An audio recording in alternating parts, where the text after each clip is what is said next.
Hi, I'm MA1 Michael Turner, and this right here is our ECP, or Entry Control Point. The purpose of the ECP and the training behind it is to give the service member a better understanding of what's necessary when they're dealing with personnel, foreign nationals, whether it be people coming in for meetings, just a regular base camp cleanup for trash.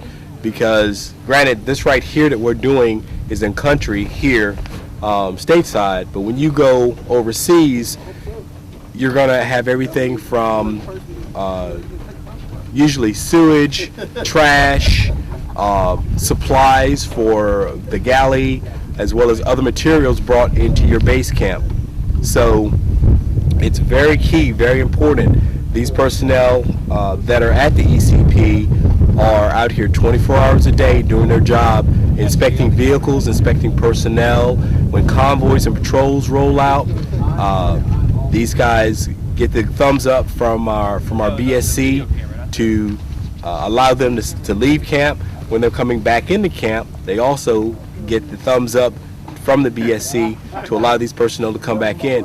It's just not having a thing, or it's just not a thing of having the gate open to let anybody come in or out. This right here essentially is the tip of the spear from a defensive posture and a camp security posture. So again, like I said, you'll have the way this is set up currently.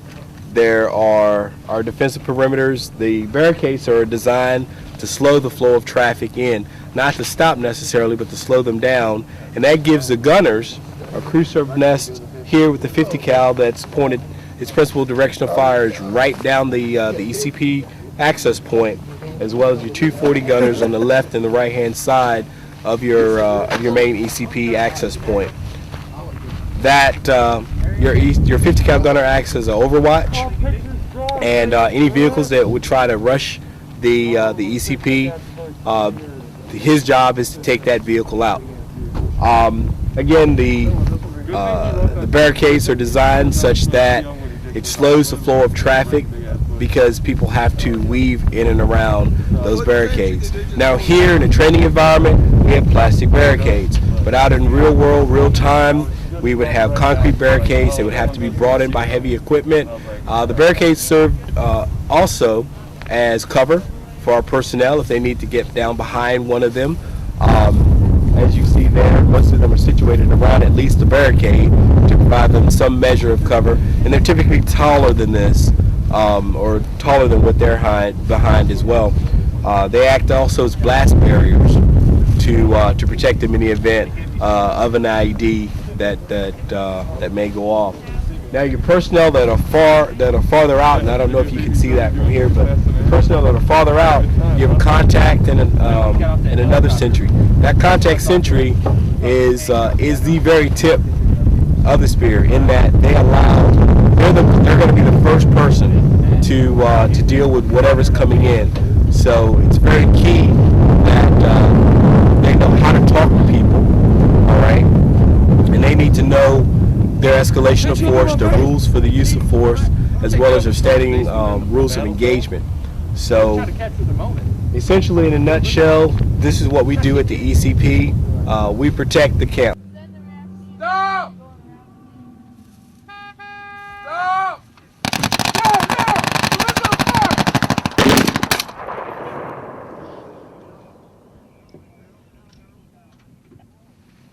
Time they're coming out. I'm Lieutenant Junior Grade Ryan Kennedy. I'm the Defense Unit Commander for ACB2. I'm here to describe some of the components of an entry control point as we build it up over the coming days. Right now we're kind of in a hasty entry control point, and in a couple days we'll come back and revisit this and show you what our final entry control point will look like. The first component to our entry control point is a serpentine structure.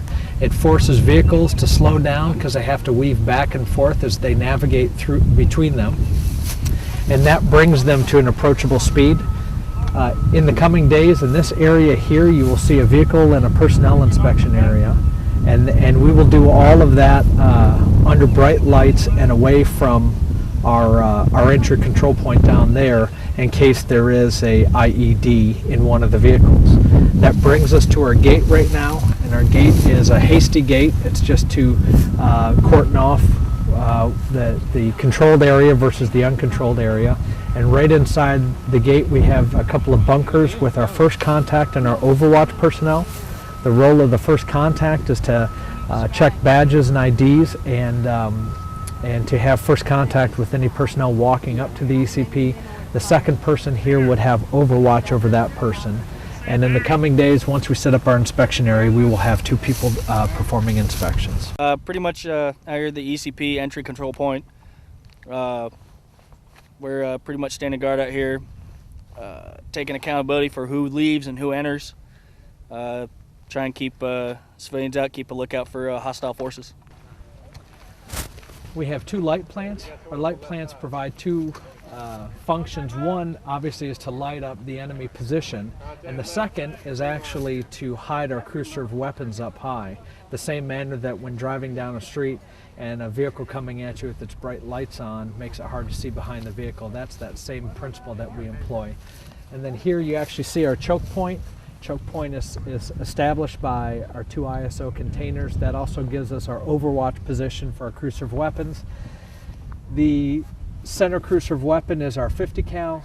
He has one job, and that is to stare as far as he can down that ECP, and he's got a set of measurements on where to employ and when to employ that weapon.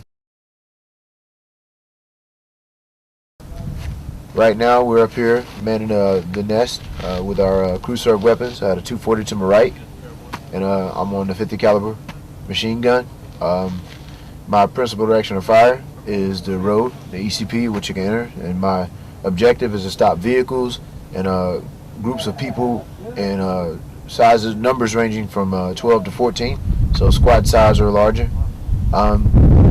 It's a 12-hour shift, so we'll be up here until about 8 o'clock tonight, and looking forward to getting some action. And then we have a 240 Bravo and a 240 Bravo that are taking our flanks.